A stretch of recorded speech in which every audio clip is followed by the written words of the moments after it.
If tomorrow starts without me, there's something you should know. While I hold you close, never let you go. Hello and welcome to The Broken Pack, a podcast focused on giving adult survivors of sibling loss a platform to share their stories and to be heard, something that many sibling loss survivors state that they never have had. Sibling loss is misunderstood. The Broken Pack exists to change that and to support survivors. I'm your host, Dr. Angela Dean. In today's episode, I had the pleasure of speaking with Dr. Christopher Ban, an oral surgeon and Jeopardy winner, about the loss of his brother Michael to astrocytoma. We discuss anticipatory grief and mourning and continuing bonds that Chris has found with Michael. Take a listen. Second guessing, 'cause you never know, you just never know. Okay, so welcome to this episode, and I'll let you introduce yourself, Chris. Sure. Yeah. So I'm Chris Bam, and I live in Pittsburgh, and I'm an oral surgeon here in town. All right, so is there anything else you want to say about yourself? Obviously, I have had a brother, have a brother. We're both born and raised in Pittsburgh, both fifth generation, both sides of our family. Mm. Obviously, I miss him a lot. I'm excited to talk about him. I'm glad you have this podcast put together. I was telling you right before we went on, I've binged every single one every season.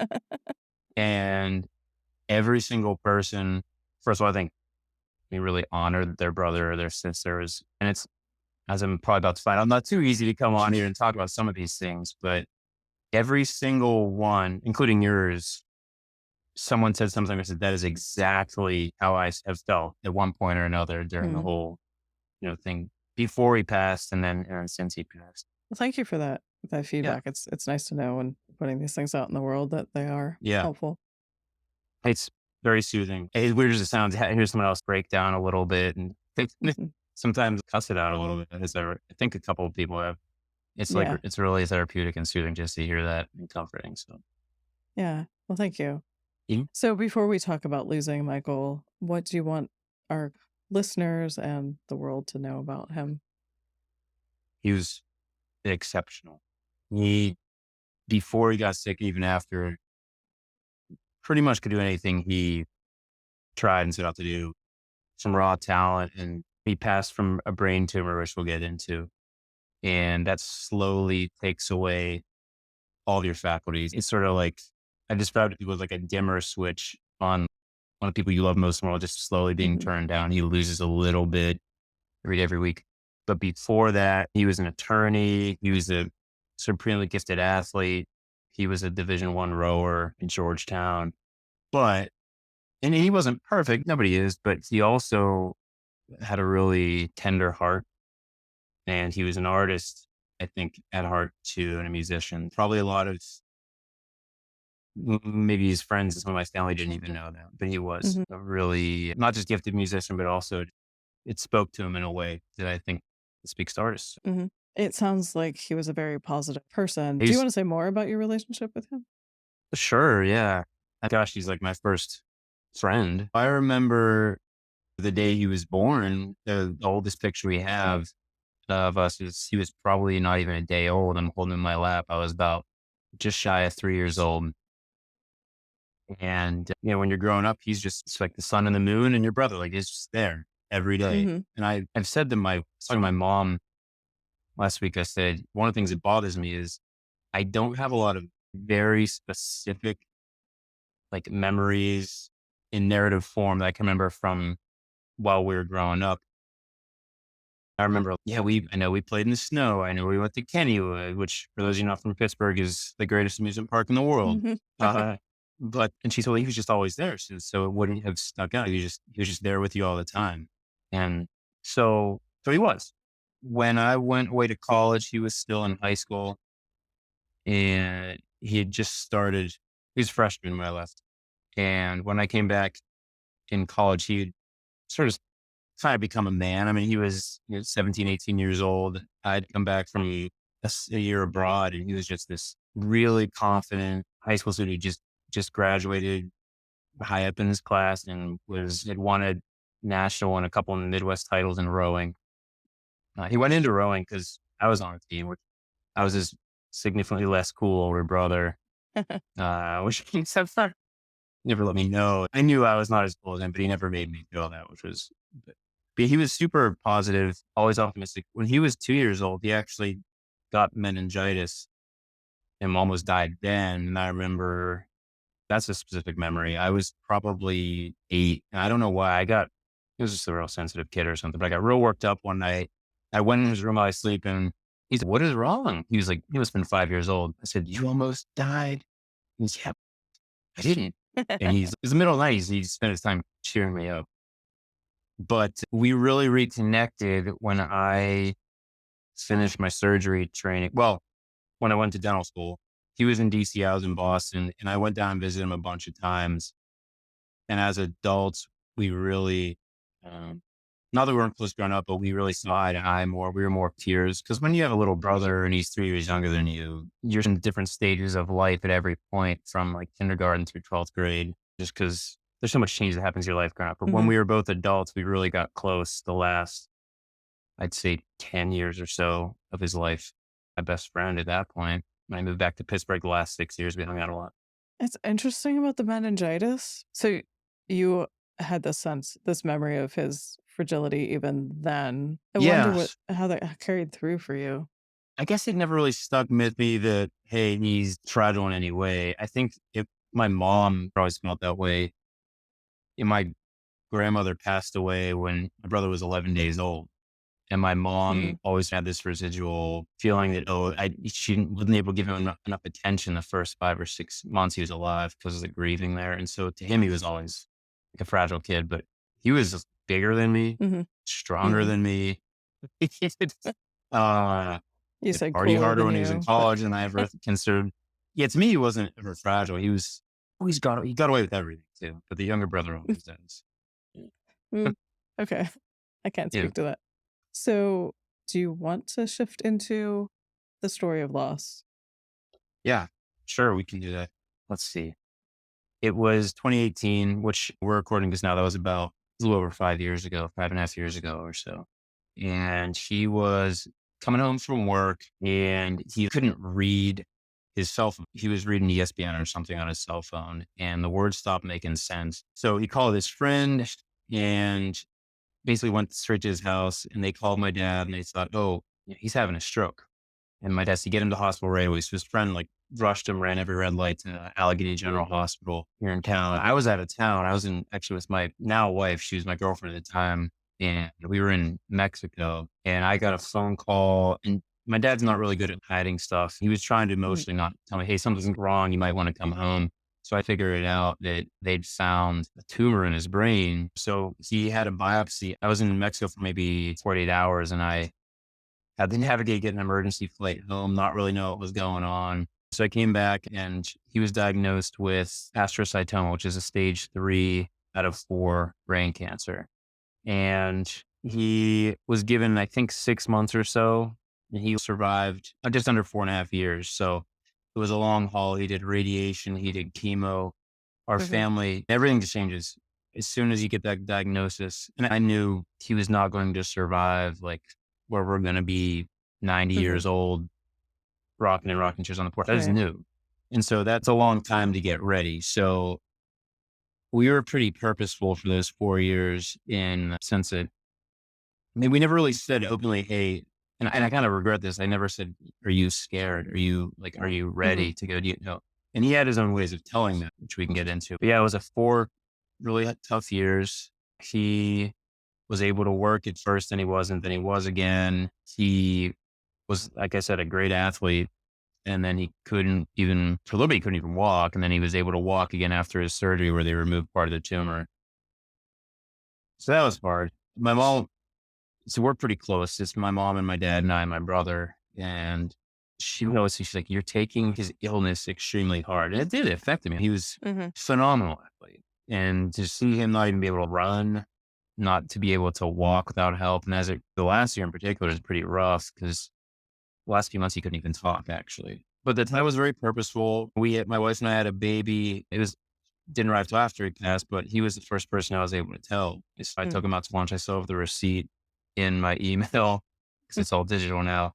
The receipt from the restaurant down in Pittsburgh I took him to, and I told him, and he couldn't talk, but you could tell he's real excited. And man, he just would have loved that kid. He would have been such a great uncle. There's a lot in there in 4 years. And I don't know what else your listeners want to hear about. Brain cancer is not pretty. It's a pretty awful way to see somebody go. Not that there's a good way to see somebody go slowly, but every day you just sort of lose a little bit.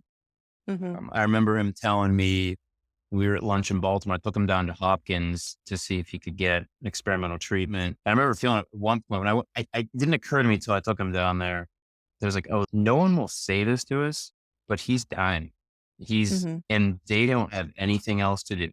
So we met with there's a doctor at Yale, at Hopkins. When I went to Hopkins, I could tell the guy knew my brother didn't have more than maybe a year or two, but there was no more medicine to try, no more surgery. And he just was like, just being nice until we left.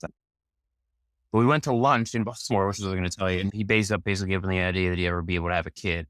And that's the only time growing up as close as we are, he never talked to me about like the girl he was dating, whether things are getting serious or not. It was the only time he like let his guard down with that sort of thing. I think that he and I guess they were married then, had said they weren't going to have kids unless he went into remission, which he wasn't going into remission. So yeah, there's a lot of hard memories, but there's some good ones too. I'm curious about that amount of time. So you thought you had 6 months. So you went into this intensive anticipatory grief. Right. And then it was prolonged for another 3.5, 4 years. Yeah. What was that like for you? It's exhausting. You start thinking, start having hope. Like maybe there's just, maybe all the papers are wrong. Maybe everybody else passed. Maybe he's just different. Maybe he's special. Maybe something's going on here. They can't be explained because he's basically after his surgery, he had no new symptoms, nothing for about 1.5 years. So when you hear 6 months and then he's just doing fine. And that was at a period of time when he went back to work. He was able to do like sports like golf and things like that, but we weren't going to go run like a 10 mile or he wasn't going to take up boxing or anything. Right. So it's hard. It's hard on my family. I remember saying, I feel like my family was just being put through a meat grinder because every day he'd need, my mom ended up being his primary caregiver.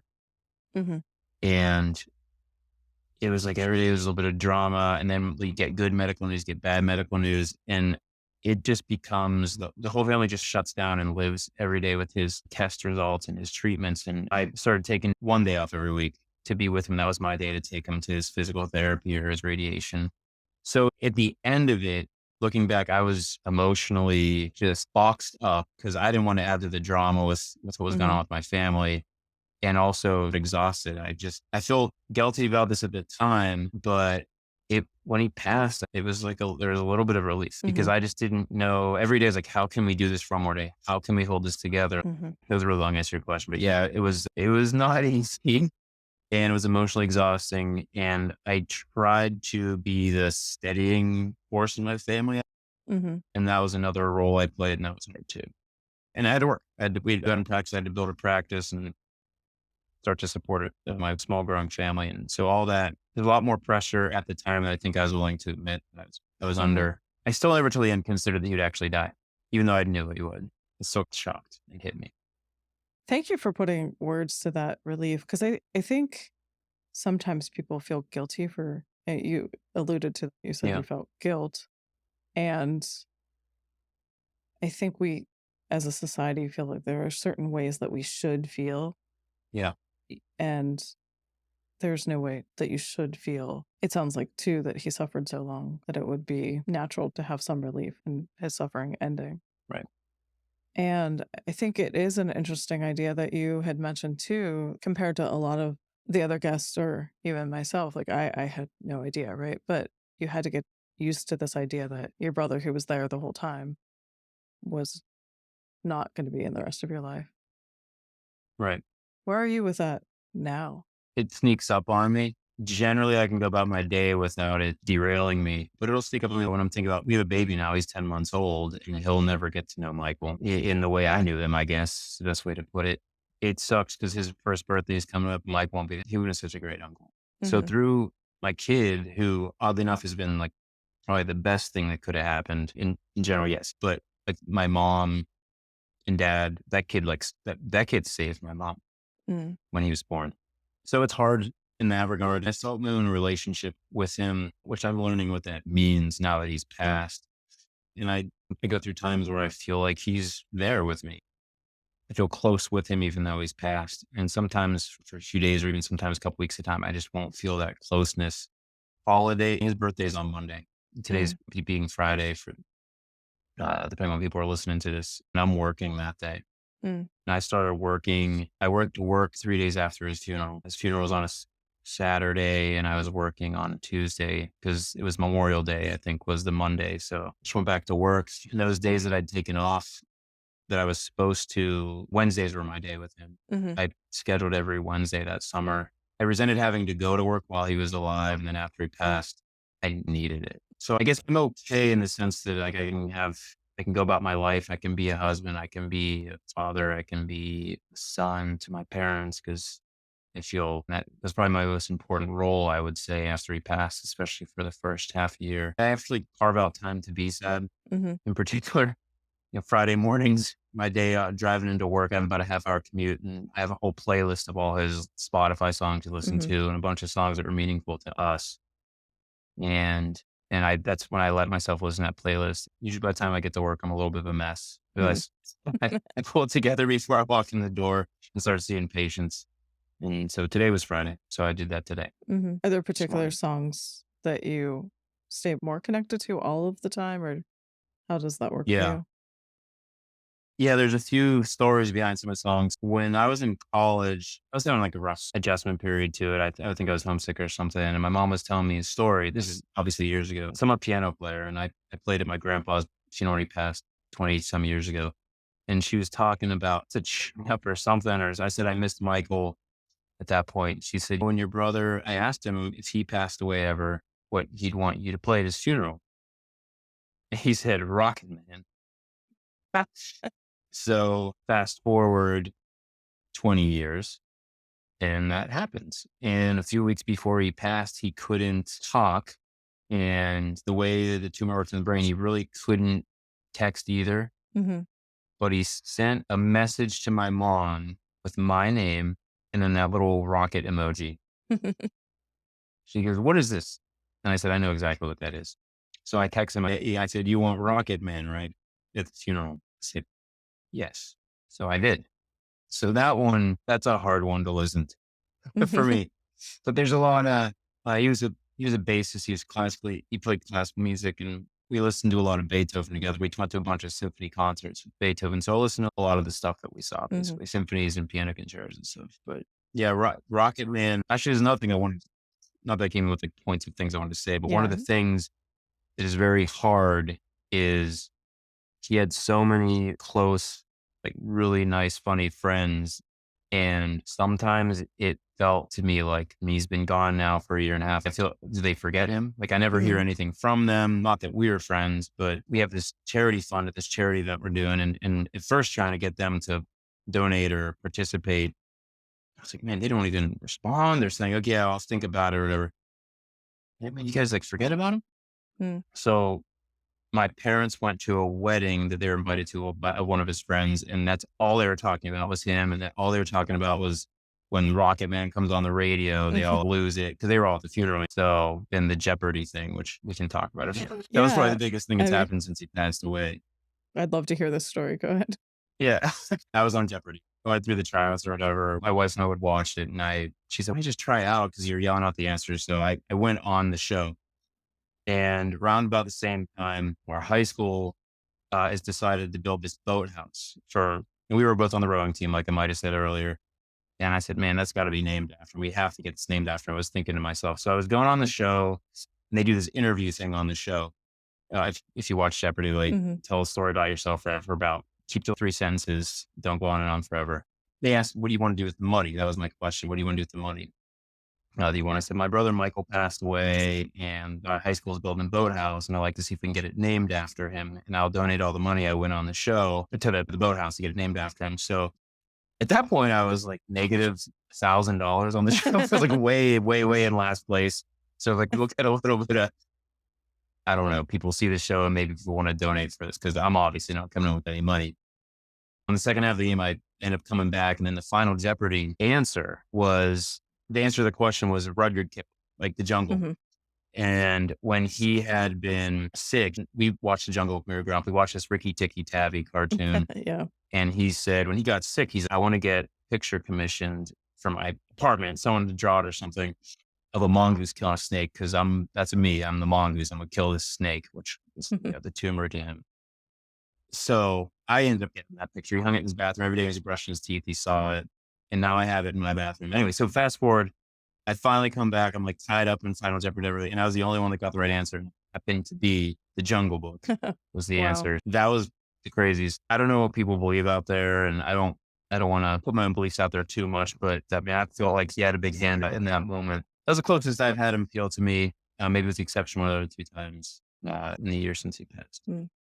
Did you get the boathouse named after him, or is that still a work in progress? Yeah, that's how we started on this whole.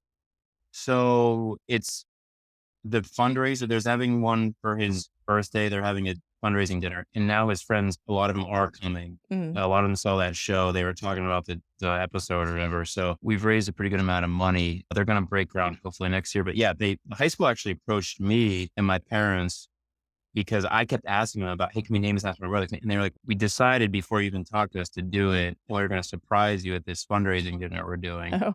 So yeah, it's going to happen. It'll be the Michael Van Memorial Boathouse, which is great.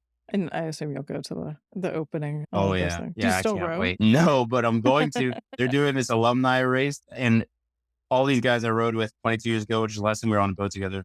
I'm sure a bunch of us have beer guts, and we're going to get in the boat out on the water, and I don't know what's going to happen. Hopefully nobody drowns, but yeah, it's gonna be ugly, but we're going to have an alumni race. That should be fun. So it might hurt real bad. Yeah. So you had some time to get used to this idea of losing a sibling. Are there things that you wish you knew in that process that you don't know or that you didn't know then? Yeah, one of my biggest regrets is that I didn't actually talk to him about whether he was scared or not of dying. I think I have my answer to that just from talking to him and the way he would act and some of the conversations he would bring up. Yeah, I wish I'd had that actual talk with him. What do you think happens after you die? What are you ready? That's one thing. The other thing is that there's not, like most people have said, most people ask, how are your parents doing? Nobody asked how I'm doing. I was never even aware that no one asked me how I was doing until I started listening to your podcast. I said, man, it would have been really nice if someone had been just focused on me as his sibling during that time, especially when he was sick, even before he passed. And I also wish, just honestly, that the doctors would have just said, hey, look, make sure you have meaningful moments. Make sure you, for him, close up shop the way you want to, so to speak. Because till the last 48 hours, I thought maybe there'll be some treatment. Maybe it'll be something. Maybe he'll start getting a little bit better with this steroid. And part of that's on me, but yeah. What do you mean part of that's on you? I was like him. I'm just blissfully optimistic, I guess. Just never say it's over till it's over. I don't know. That's not the best way to put it.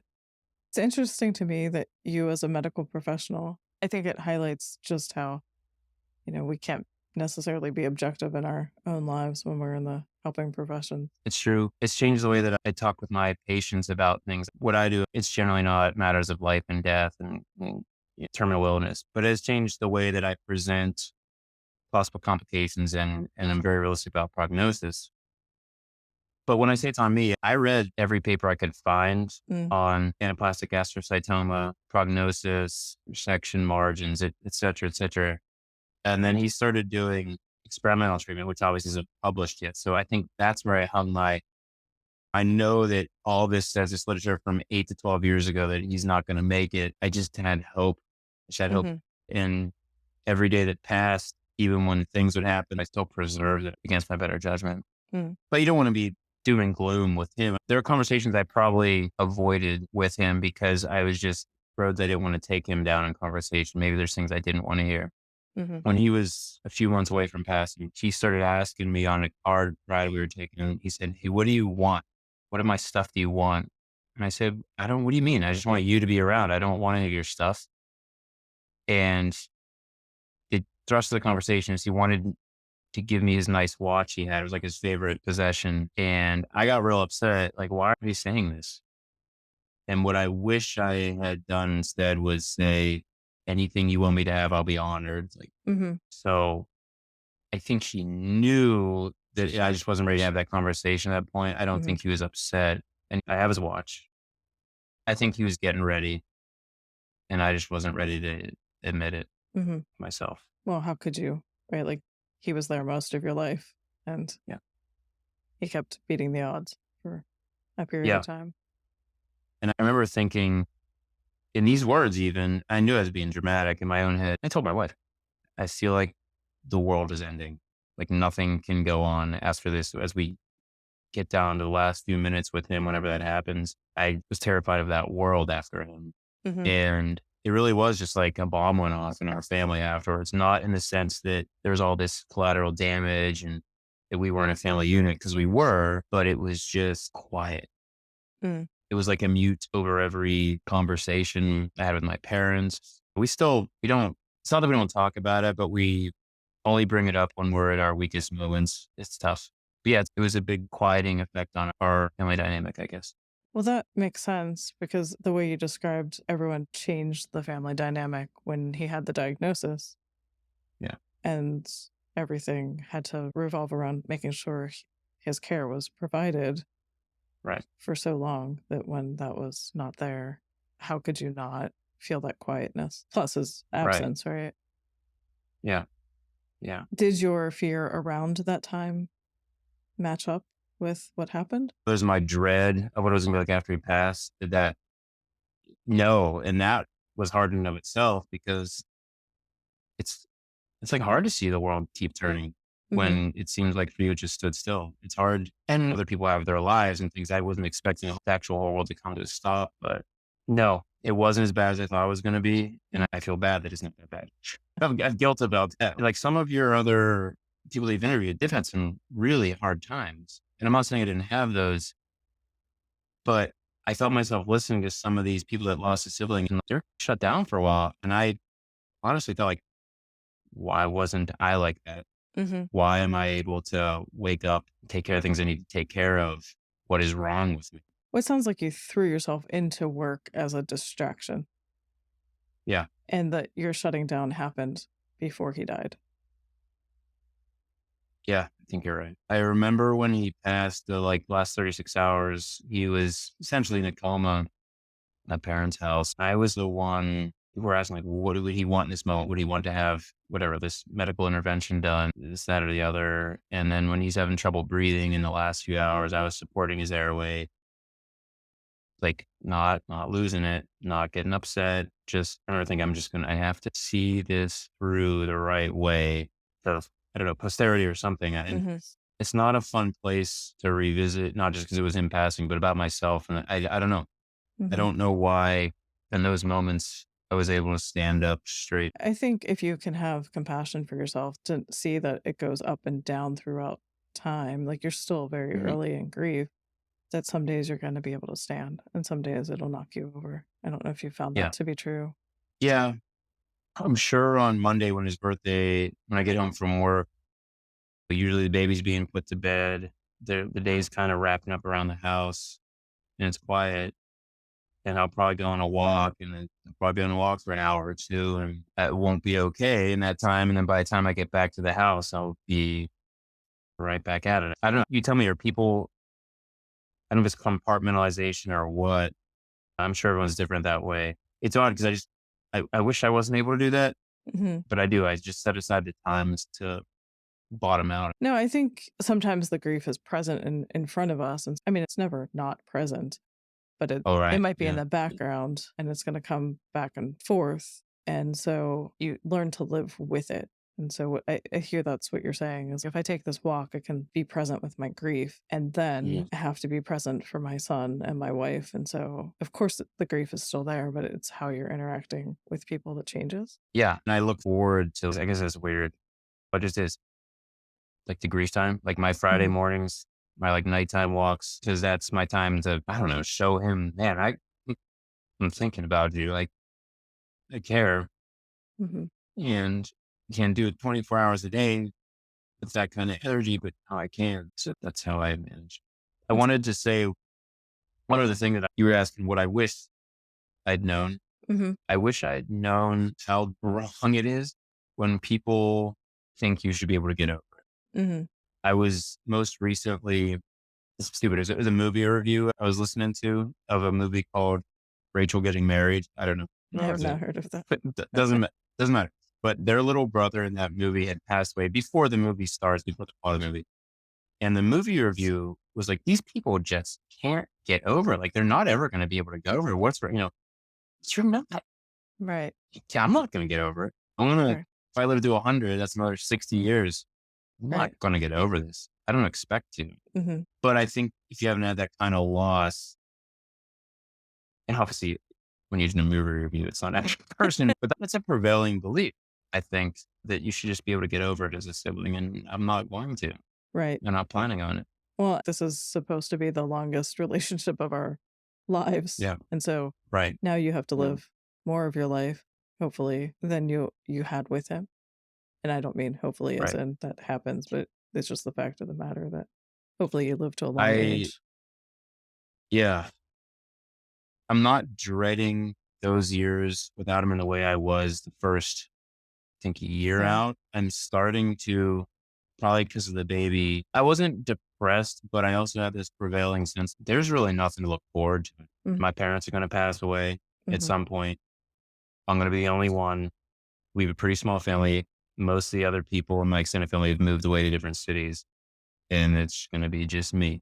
And I love my in-laws, but they're not blood.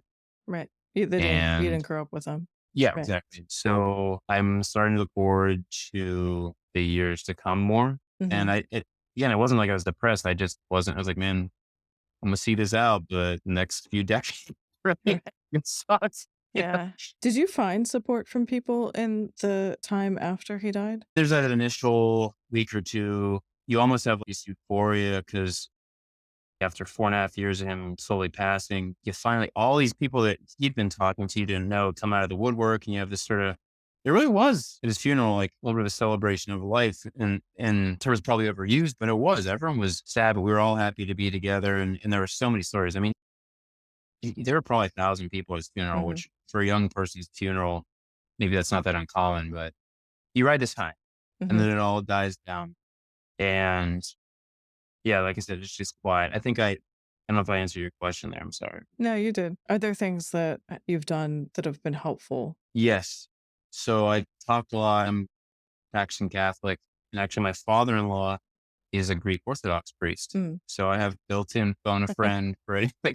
Just the big questions I think you probably go through when you have a loss like that, when someone close passes. My wife, because she grew up in his household, she's been really understanding and patient. I think it's hard for a spouse to understand, but she does a pretty good job of that. And then other things I've done to help is his playlist. We had his cell phone, and I was able to go in and basically copy all of his liked Spotify songs to my phone, and it's 300 and some songs. So I haven't listened to all of them yet. I saved some of them.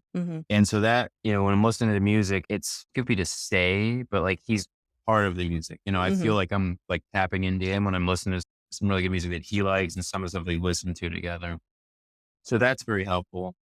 And then obviously we put this memorial fund together and get in the boathouse. It just gives me something active to do to think of like further my new relationship with him in its current capacity until I see him again. And then other than that, I've tried to stay close to my family. I talk to my parents every single day. I work with my dad. We're the two surgeons in practice, but I talk to them and check in every day. My mom, I try to check in at least once a day. Sometimes I wonder if I'm annoying her. But I always say, how you doing today? It's fine. I'm fine. Why? So those things have been helpful. Good. Is there anything else that you wanted to say before I ask my last question? It's almost like all the other podcasts you've done, I could pull 1 or 2 lines from each of those and say, yes, that is exactly it. You said it way better than I can ever say it. I'm not going to try to top anybody else came on before me because they've all said things that I've thought and probably much more articulate than me. But I would say if anybody's listening to this that has a sibling with a chronic illness, terminal illness, make the moments count. but think about what you really want to know about them, because I don't get to ask him anymore certain questions about himself. And I think even though he's one of the closest people to me in my life, if not the closest, you still can't ever totally know anybody. So I don't beat myself up about it, but ask the questions and say the things that you want to say while you can. I think that's fantastic advice. Yeah, don't be afraid of it. Before I do ask that last question about the memories, Yeah. something else came to mind. So a lot of our guests have been women. A few of them have been men. And I know a lot of the other male guests have said it was hard to talk about. It was hard to get this support because of the gender norms and societal beliefs about men and crying and grief. What was your experience like with that? I don't have a sister, and I don't know that I can think of that I'm close with anybody who was female that lost a sibling. I can't say that it was harder for me to get help, but I also know that not much is offered other than some very good friends. And by the way, I'm not blaming anybody for anything. I'm not upset at anybody, but other than a few texts here and there, that's pretty much it. Checking in.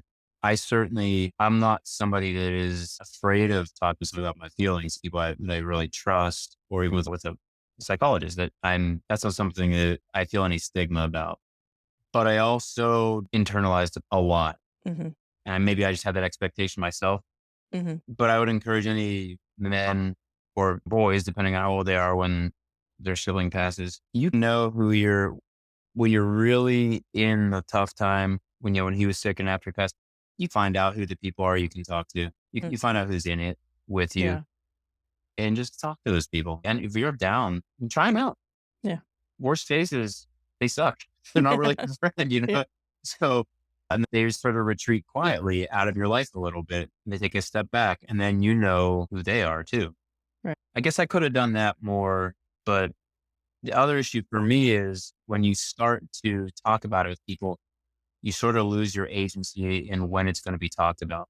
Because the more you tell people, the more people you tell, the more chances you're going to be asked to talk about it. How you doing when you're like, hey, I'm good right now. I don't want to talk about it right now. Kind of like your mom did with you on the phone, you said. Yeah. I'm good right now. That's probably what it is. Yeah. But yeah, try out your people, whoever your people are, you'll find out pretty quickly, and just lean on them a bit because you'll do the same for them. For sure. Well, thank you for all of that. Before we wrap up, do you have memories that you want to share? So the one that as an adult is probably my favorite one.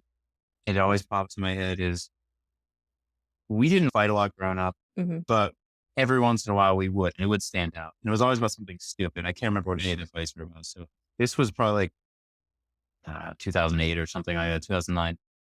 I was back from dental school, and my brother he's a pretty curmudgeonly guy. He didn't care if he stirred the pot, rattled the cage, especially in within the family unit. So I don't remember what was going on, but he had started some kind of drama or other, and everyone's yelling at each other. And he and I just got in each other's faces or screaming at each other about something. And we had Steelers playoff tickets for him and I to go to in 20 minutes. So we get in the car. We're going to it's Pittsburgh. We're going to go to the Steelers game. We're not going to not go, even though we're not talking to each other. So the whole drive down, not a word. I turn the radio. He goes, turn the radio off. I said, okay. So we just sit in silence.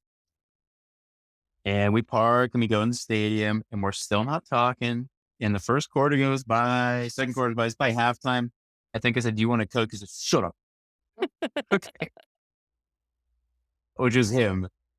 And then I think the Steelers were losing or something, and they started to come back slowly. So it gets to be near the end of the game, North fourth quarter, and they're coming back. And everyone's going bonkers in the stadium. And he and I, it all of a sudden made it okay. We gave you guys a big high five. We were hugging and tore on the terrible towels or whatever. The stadium's rocking. The flagpoles are because we were bouncing up and down so much, the flagpoles are waving and everything. And I think they ended up losing the game, but I just remember, so it was so ridiculous. It was over a span of 3 hours. We were at each other's throats over nothing. And then basically over pretty much nothing important. We were right back together as brothers, hugging and smiling. And the whole way back, it was the floodgates open. We were talking and laughing about whatever the heck it was we were fighting about. So yeah, that was a good one. And the other one is, I'd say that there's not a lot of specific like dialogues I can remember with him. But I remember I was on spring break from dental school. I was in Boston. I flew down. He was living in DC working for a government contractor. And I think I'd had a breakup with a girlfriend or something the night before. I don't remember what, but I was happy to get out of Boston for the weekend. And he picked me up in his car and windows were down and he blasts, cranks it, Funeral for a Friend by Elton John, which is like the weirdest. Like he was into funk music, rap, all kinds of, I go, what? All right, man, this is great. You're like blowing my eardrums out with this. And I just knew he knew how to have fun. He was awesome at it. He had a great weekend planned. I just knew like this weekend, everything's gonna be great. I don't have to worry about anything. This is gonna be the best weekend of the year. And it was. And I always had fun hanging out with him. Those are two memories. Well, thank you for that. And thanks for chatting today. Of course. Thanks for what you're doing with this. I'm excited to keep binge listening. Oh, well, thank you. And because you're in Pittsburgh, I have some in-person things that I'll let you know about. Yeah, please. Sounds good. Thank you so much for listening.